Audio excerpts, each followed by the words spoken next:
Department, Deputy Chief Dave Wooden. Hey, Dave. Hello, Bart. How are you? I'm good. How are you? Good to see you. Good, thanks. Same here. Hopefully, we're at the end of the winter. How's the department doing right now? Good, good. We've weathered our mini blizzards this year pretty well. Yeah, yeah. We've been through a lot. Crazy weather. We've had, of course, the pandemic. Yeah. And you were, of course, among the heroes as first responders that were out working and risking and not knowing what the risks were early in the day. Our run totals for 2021 were up about 600 to a total of 5,400 calls. Wow. What I was still seeing, I know drug overdoses, that was always a big one in the That's last few years. a large part of it. Yeah. Just other, with this constant up and down weather temperatures, it's got everybody interrupted Yeah. with their health issues. And the COVID, people coming, calling for COVID issues, did you have a lot of that? No, we still have. We normally keep a running list, so we have an idea on where we're going. But we're having a lot more positive cases, so we're just kind of dealing with it on a case-by-case basis. Mm-hmm. We have all of our PPE that the firefighters use, and if they get there, it's positive. They suit all the way up. Otherwise, they. Yeah, it's a lot. All right, so this is the time of year. Usually it's the daylight savings, spring ahead, fall back, when the fire department recommends people check their batteries in their smoke detectors. When does daylight savings time? This Sunday. What if it goes away? I mean, there's talk about ending daylight savings time. I wish they would. I don't care which one, just pick one. I agree. But I guess the one good thing about daylight savings time is it's a great way to remind people that check your batteries in your. Yes. Yep.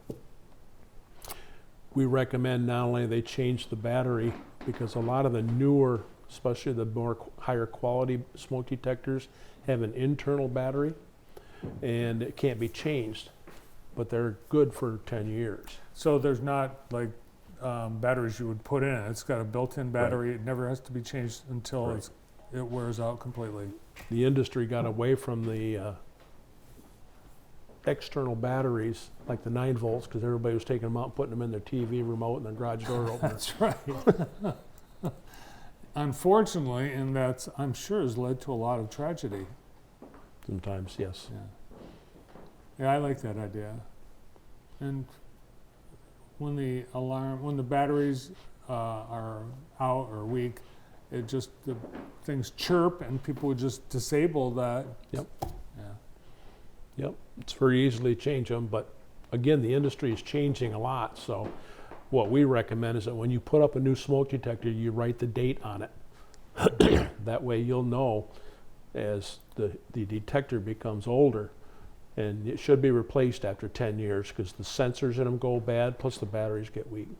The battery or the smoke detectors are in some cases hardwired into people's homes, or they're they're really installed as a fixture, like a light fixture.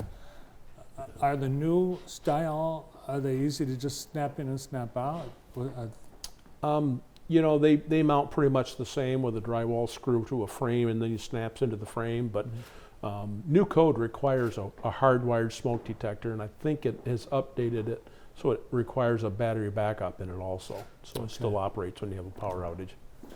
Besides smoke detectors, what other detectors should people have in their house?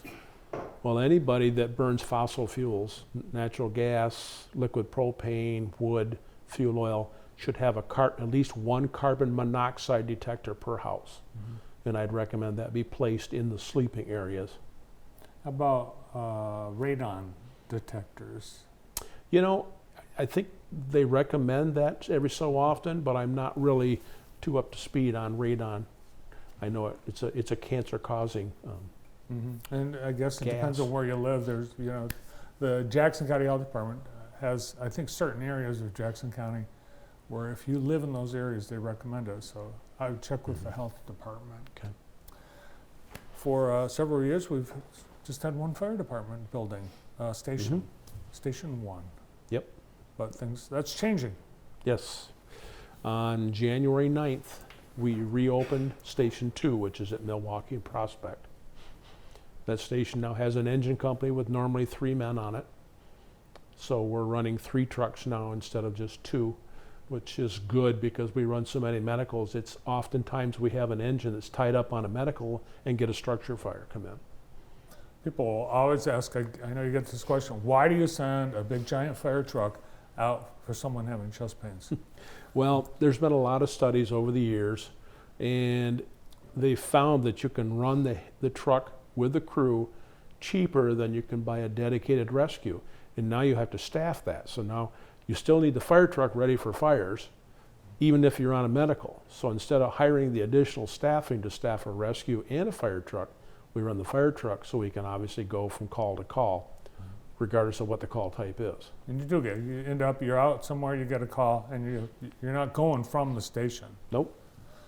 Let's talk about Station 2. I was in there 2 years ago when you were using it as a shared station house COVID, Yes. dedicated COVID response.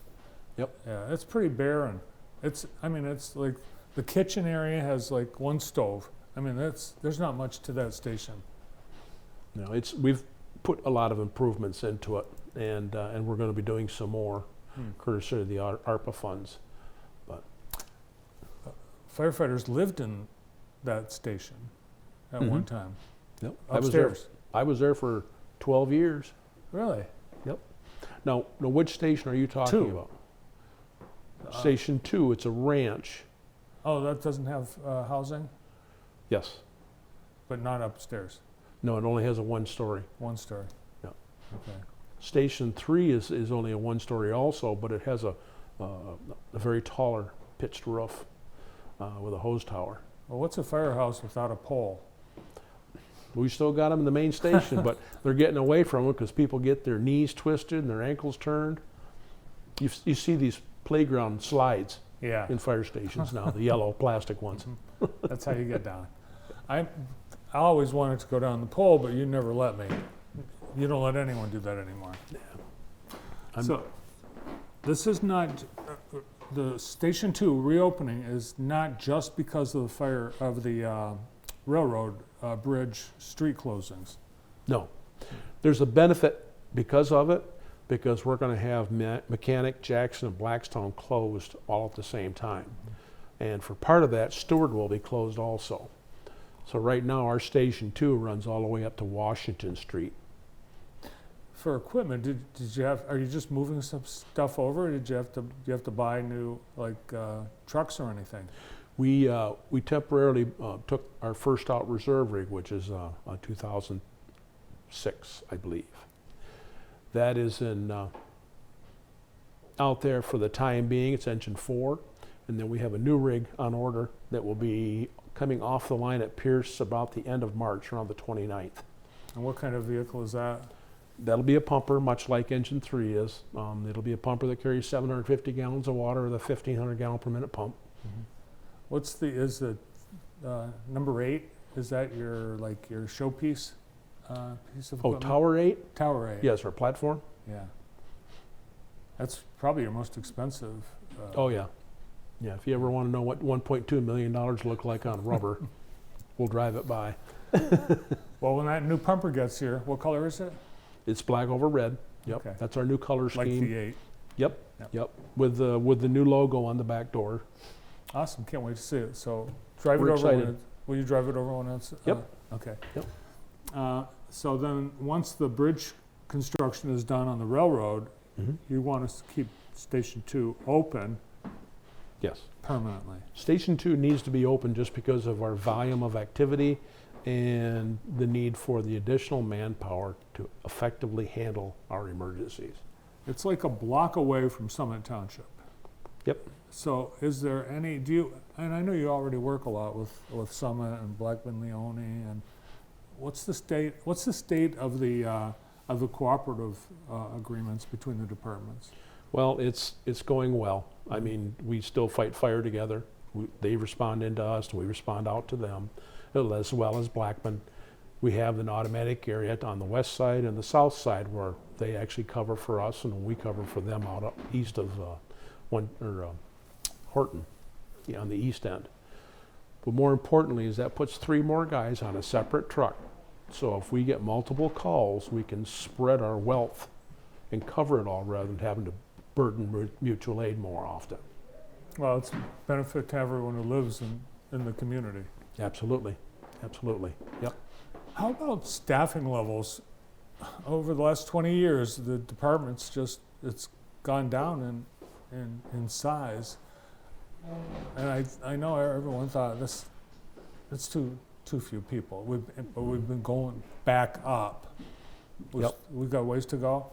Currently, the administration and with council support has realized that what we're telling them is that we need those additional numbers to provide appropriate service to our citizens are being heard, and they're supporting them.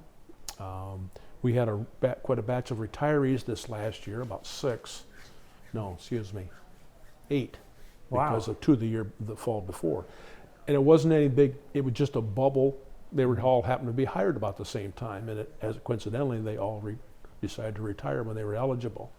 So we hired some to replace them, and then we took advantage of a SAFER grant, which got us 7 more people for 3 years.